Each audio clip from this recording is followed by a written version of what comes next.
Welcome back to Down the Track. We've finished day four or day five, whichever one you want, whichever way you want to look at it. India 64 for two, lead of 32, 8 wickets in hand, going into the final day. We're assuming there should be 98 overs. The weather looks clear tomorrow, unless there's bad light. But I'm assuming 90 to 98 overs tomorrow to be played. I have with me my co-host Braziz. How are you doing?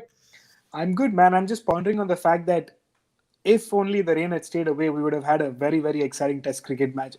Match of cricket, with almost 2.5 days lost in the rain, we've lost some time, but we still have a possibility of almost all three results even tomorrow. Although uh, maybe an India win looks a little bit far fetched right now, but I think there is a possibility of all three results. So it was an exciting day of cricket, and this is what we want to look at: World Test Championship, the top two teams playing against each other, and a very, very exciting day of cricket. India started off strongly, a couple of quick wickets in that first session, and then New Zealand pulled it back with that few 30 odd runs. Even in these kind of conditions, even 30-40 runs make a big difference. So with New Zealand coming in, and then India also started off in their second innings pretty well, I thought, until unfortunately Gill and Rohit, they lost both of their openers before the end of day's play. So it's kind of again very much in the balance right now.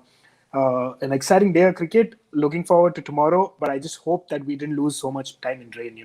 We would have probably been much more certain of a result on either way. And more likely of a win. I think more likely that it might be a draw tomorrow compared to the other options. I understand that, you can't control rain, and I'm not really getting into that debate of why they kept it in England. There wasn't much choice. Like in the summer, that's one of the places you play, right? And Right. we've seen England produce some crazy games, but of course, rain affected games. It could be the best place, it could be the worst place to play cricket. But Yeah. I just feel that when you're at this stage of a test match where the result is possible if you had the full 5 days, Yeah. then I think they should have just kept another seventh day because there's weather is clear on Thursday as well. I understand that there's a lot of other things, logistics to that play a part, but I just feel it's such a big test match. At least finish the days. If it's a draw at the end, but at least finish the quota. Yeah. Even though they'll finish the overs, they still missed at least 1.5 2 days of cricket. They haven't made up for that, right? Yeah. The rained out days. So yeah, but if you just look at this day again, like you said, superb day of cricket. Thoughts on Mohammad Shami? His record in England wasn't the greatest, but it just shows he was kind of unlucky, and he made a minor adjustment, I felt, today, which made him pick up the wickets. He bowled it fuller. Your thoughts on his performance? Man, he's just been so incredible for India in the past couple of years. He's just been going from strength to strength. Obviously England was one place that he hadn't gotten the wickets in the past, but now he's obviously changed that as well. Beautiful bowling, beautiful line, beautiful length. He was the bowler that was almost every ball. He looked like he was taking that. He was kind of with the possibility of a wicket with every ball that he was bowling, and then he was actually using his mind while he was bowling, which was great to see. He has the pace, he has the ability, and then a few outswingers, and then one to come back, nip back in just to that Colin de Grandhomme wicket. I thought was beautiful because that over before that he just kept bowling outswingers all over to Kane and Colin. He bowled all outswingers, and then he comes in first ball of Colin. Colin's not expecting it, snips back sharply. LBW just perfect. That's the kind of Yeah, he bowling set that, him up. yeah, he set him up beautifully. It's the kind of bowling that you look forward to seeing, and this is why Test cricket is so good to watch, because that's the kind of bowling. More than batting, I love to see bowling in Test cricket. So that's why I was just so happy. Ishant Sharma as well. He was also incredible with those perfect line and length, and he's always been good to the left-handers. And he was again, a couple of wickets there as with, I think, one or two left-handers as well. So he's been another phenomenal bowler as well for India. And I think overall the New Zealand side, the England side, the bowling has been top notch. The batting, not so much. There's room for improvement for both sides, from both sides in the batting department, but I think the bowling has been top notch from both sides. That delivery to BJ Watling has to be the ball of the test match. The one Shami bowled, impeccable, just unbelievable the way he got him out. And you saw Kohli charged up as well. For me, that was the wicket of the game. Yeah. But thoughts on Jasprit Bumrah is supposed to be one of probably India's lead attacking bowler, but just couldn't. He just couldn't find his rhythm. He looked off color. I don't know whether it was the injury that he picked up before the IPL, but he played the full IPL. I don't know what it was, but he just couldn't get going. Yeah, it is one of those games which, by his very high standards, is a rather poor game from Bumrah. We were talking about how good the bowling has been. By those very high standards, he's had a very, very poor game. And honestly, I think India missed maybe a trick in no, not necessarily missed a trick, but with the lack of Bumrah not being able to provide in the wickets column, that's the reason those 30-40 run lead that New Zealand got had ended up happening. If I Bumrah was a little agree. bit more, if Bumrah was a little bit more on the money, I think that they could have even maybe managed a slender lead in the end. Maybe get them all out for 190, 200, even 20-30 runs. Like I said, is a big deal in the kind of game in the kind of situation I that completely the agree with match you. is in. And I think one other thing that India would have missed is a replacement like Colin de Grandhomme. Jaddu, yes, he bowled 7-8 overs, but Hardik Pandya. Hardik Pandya, exactly. They definitely missed Hardik Pandya because Jaddu. We've spoken about this in our previews as well. Jaddu deserves a place in the side, but with the way the wicket is, Hardik Pandya would have been a little bit more. Useful than Jaddu. Taking nothing away from Jaddu. Jaddu's been phenomenal for India, but I think just the factor and the conditions would have suited Pandya a little bit I more. agree 100%. You And remember that test match where he picked up a fifer? It was similar conditions. The other bowlers, Bumrah, Shami, weren't as effective, but he came yeah, and picked up a fifer, if you yeah, remember that. yeah. I think the debate was between. I mean, of course, Pandya is not even in the side, so the debate was between Vihari and Jaddu. I would have still gone with Jaddu over Vihari, but I think missing Pandya was, and it's unfortunate that we don't have a fast bowling all rounder that can actually pitch in when Pandya is injured. And it's a stressful position. A fast bowling all rounder is a hard position to fill, and I understand the lack of options, but I still think that we should be able to produce a couple more of those kind of bowlers and really nurture them. They've tried a bunch of players that haven't worked. Vijay Shankar hasn't worked. They've tried what's the other guy's name? The left-hander. Can't remember. I was just having a brain fart moment. But another fast bowler. Ibrahim Khalil? No, no, I no, mean, not Ibrahim Khalil, Khalil Ahmed. no. But I'm just saying a batsman who can bowl too. Oh, batsman who can bowl. I can't remember. Oh, But either way, yeah. So there are a couple of options that Shivam Dubey? Shivam Shivam Dubey? Dubey, yeah, but he also didn't work. So that's the guy I Yeah. was thinking about. So, I mean, obviously these guys are not express pace, but they fast bowling option and really use the conditions to the best of the ability, like Colin de Grandhomme did. Yeah, he might not have taken wickets, but he was at the wickets, and that the kind of late swing, in swing, out swing. That's what you miss, and Pandya would have been perfect for these kind of conditions. But why can't they finish off the tail? Like again, it could have been a 30-run lead for India. Yes, Kane Williamson, he batted fantastically. We'll get on to that. But just like very quickly, what is the issue? Because I felt that right now India should have a 60, 70-run lead, not a 30-run lead. Yeah, I mean, this is a question that has And the been. Indian tail got out for 12 runs. Yeah, The this New is a Zealand tail question put up that's like been. 50 runs. Tim Southee, 20 or 30 runs. That's the difference, honestly. That was the difference, honestly. Sadi to kind of be able to hit people who've been bowling very well suddenly at the park. I just feel like the Indian bowling. Uh, I honestly don't know. I want to have an answer to that, but I don't. Honestly, it's been going on for years now, so I don't know what it is. I mean, this time you can't even blame the lack of the extra bowler because they had Jaddu, and eventually Jaddu was the one who picked up the wicket as well. So I don't know. I really don't know. I kind of think that they continue the same line length with the tail ender, and they should just start bowling Yorkers. I'm not saying like change your complete line and length, but I think they should just attack the stumps more. If they bowl that line and length outside off stump for tail enders, Edges, yeah. sometimes it works in the tail ender's favor. I think they should attack the stumps more and try to bowl full. I think Bumrah would have been ideal, but he's just not looking in form and. Not his day. It's disappointing because I think India bowled brilliantly today. The way Shami bowled, particularly, he was fantastic. I think Ashwin did a good job as well, but yeah, unfortunately, they just could not finish their tail. But Kane Williamson, he hit only 7 runs in the first session. Only 7 runs. 49 of what? Like 150, 160, Yeah. 170 deliveries.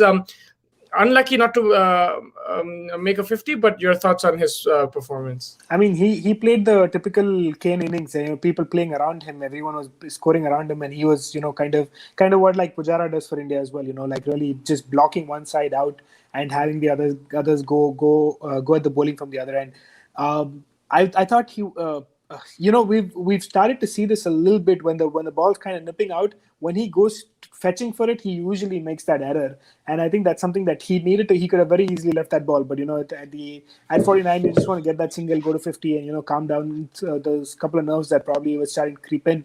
But yeah, I think that was an error shot by his very high standards, I thought. But another very good innings for him, and that is you've come to expect that from him, right? You expect that Kane will come through. He'll settle down. He'll make sure he blocks one end and keep scoring at his own speed at what the team requires. When wickets were going on the other end, he had to block one side, and he did that beautifully today, I think. Yeah, do you think any of these teams will take a huge risk and like not be satisfied with a draw and just go for the kill? I mean, Yeah. India will have to take that risk, not New Zealand, because New Zealand will still try to bowl India out. I mean, honestly, I think like I said, an Indian win is probably a little far fetched now, because honestly, you have to think of how you wanna just stay in the game and not lose it, obviously, first But before would trying you to do win it. that? That's what I'm saying. Would you just take the draw out of the equation and go for a win or loss? That's oh well. I mean, I wouldn't personally. I wouldn't. It's a very big game for me too. I would like to maybe settle ourselves down and make sure that we are out of the chance Yeah. of losing it before we go on to win it. And that's why I'm saying that New Zealand has a slightly better chance of doing it, because if India plays about 50 overs of the 98 that is there tomorrow, I think that they are safe, because with the 50 overs, let's say they get 140, 150 runs in those 50 overs. At 3 runs and over, or about two and a half, even if you think about it, 120 to 150, that's 200 runs. That's approximately 160, 170 run lead. When the last 40 overs, then there'll be, then the bowling comes in, and New Zealand will first have to try and, make sure that they are not out of it before they go for the win as well.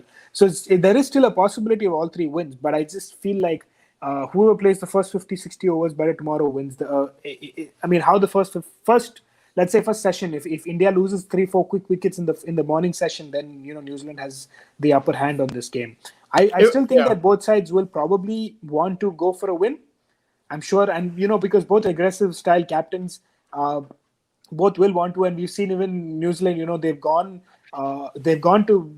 in the past also we've seen them take a couple of risky decisions in terms of trying to make a win out of nothing. The first Test match against New Zealand, although that didn't work out in their favor, but that I was talking about that one, which that ended up being draw. First Test match against England, I mean, when they actually went for the win, but it didn't work out and it turned out to be a draw. So New Zealand is known to do that. They are the aggressive kind of team, and Kane will probably, if he sees a sniff, he'll make the most of it.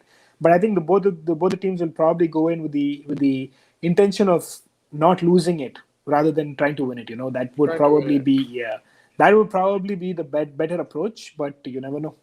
Yeah. Now, from New Zealand situation, I think if they can get India all out at just before tea, This will have or an just after, opportunity. like in between lunch and tea, for like and a target of 130, 140, 150, I think it's game on for them. For India, I would like to see these guys bat on 1 hour and then Rishabh Pant come in and smash the ball, declare just after lunch, and set a target of 200 and just go for the kill. If they can set a target for 200 just after lunch, Because then if it's a draw, it's fine. Like if it's a draw, like I don't mind watching an exciting draw. But if it's like they bat all 3 sessions or New Zealand, but then like you said, on the flip side, they can go for the kill and they can be all out, and they're defending 100 runs, and the whole championship is on the line. So exactly, it's it's a very very big game to go for something like that. yeah. No, So I completely agree with you. But predictions, draw. you're going for a draw. I'm sticking to my initial prediction. You said draw, huh? Yeah. Yeah, I'm gonna go for India win. Ooh, I would I love want to. to I see would New love to Zealand. see. If I was I would have said New Zealand win. I think that's the more likely one. But I just want to see I want to see a close game. Even if it's a draw, I don't mind. But if it can go till the last session, that'll be a bit of fun. I'm sure it will. I'm sure that there is a little bit more in store for us over here. But I just feel like You can't really blame both the teams because they are actually they're trying their best. Just so much time is out of the game, so you can't blame them if it is a dull draw in the end. Yeah. We're gonna have to see how it goes tomorrow morning. First hour and a half of play is gonna be very very critical. If India loses 2 or 3 quick wickets, I think that the game is on for New Zealand to win. Yeah. Who's gonna take the most wickets for New Zealand tomorrow? Man, Jamison's looking so good. He's just looking so good. I mean, even the first innings he was incredible. Even the second innings, although the wickets have gone to Southee, who was actually very very good in that ball against Gill. And Gill has been a little bit disappointing for me. He was my player to watch out for. He didn't really turn out. Yeah. but he He looked has good to, in the first innings. even in the second innings for a few, what his, That in-swinging delivery, he's having that's an the issue one. with it. Yeah, and I don't think he should play cross batted. I think he should try to play straight batted on that shot more. I think that will help him a little bit. Going with that cross batted, if you miss it, you just getting LBW. It's happened a couple of times to him, and he's gonna have to just look at that and maybe try to play the straight bat over there, and maybe that will help. He doesn't have to go for four. If you, as long as you defend it, another ball will come that will go for four. So we'll see. Are we going to see a Virat Kohli century? Man, I'd love to see a Pudgy century. It's going to be difficult, but I want to see That'll something. take another 2-3 days. I don't think they have that much time for that. I'd like to That'll see a take Pudgy half century. Fair enough.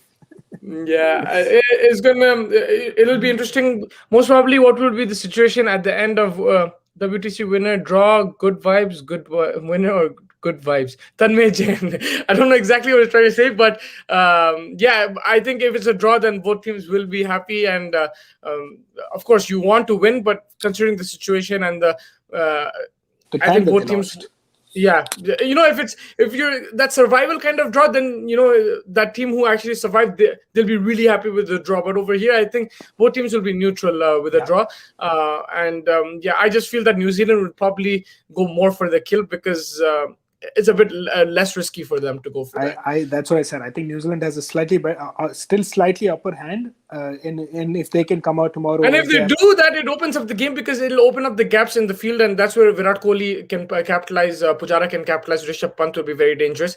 So I think that's it. I think India won't declare until they get 200, 250. I don't think they'll declare. At least a minimum of 200. They have a 30 odd run lead now, so they need about 170 more runs, which will at least take 2 sessions. Will about 50-60 overs unless they go for it. But I don't think that they will. At least initially, they won't go for it. I think they'll want to settle down, make sure the losses are the equation, because it's a big test and a big responsibility on their shoulders. They can't just go for the loss. If it was a series clincher of a regular series clincher or something, maybe a little bit more excitement. Yeah. But this is the World Test Championship, first of its kind. Let's go. Let's make sure that you have the name on the board as a starter, even though it would probably be shared, but still it's better than not being there at all. So.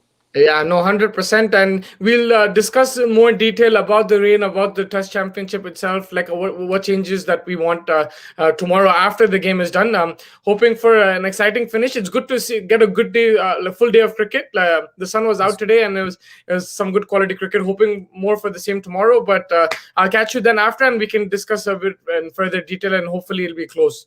Absolutely. Yes, and tomorrow's the last day. Tanmay is asking tomorrow's the last day, so it'll be definitely a draw.